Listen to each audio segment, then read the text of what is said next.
सीता प्रपति रे विचारिले सिंधुपति जीवा पर्वतरे बुड़ी गला पकाइले कपि जेते गिरी बुद्बुद नदी से जल विकृत करी विस्मयी निश्वासते जी वरुण प्रसन्ने विनाशन रे शयन धर्म शयने बुद्धे शुण अन्य प्रसंग कुद सफीर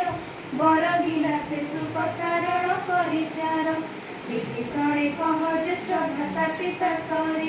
बुझी न बुझी गो पिता बाणी पिता करी विभूति की भुंजुथिलु विभूति भूषणे बड़ कुड़े जनमी शरण की कारणे बोल अंगद कुपिता शत्रु भक्ति पुण्य बादर चाई पितृभ्य बाहुड़ा सैन्य विहाय से बिहरी सागर जिणी जाई वर्तक स्वरूप धृत केटी कही विख्यात करु विंशत कर कहिपार बोध भय भय रे पड़ा सत्वर बाहुड़ी रावणी कही शुण देवरीकु बोइला अनुज जीवी सीता को समर्पु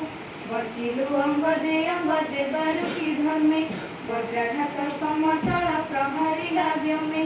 बाजिथिले चून बापा काले भजिथिब बिंध्य भानु तोषी हेले बचाई दैव बल केते बोलु बोले जेते संघ सेही बारी राशि रे जनित कथे संघ नाही वितरणे सागर की पांच पचारिला बिहे राम कुश सज्जा प्रत्युत्तर देला विरसकु मंद करी मंद हास जन्मे बोले की करिब एड़े बिना पराक्रमे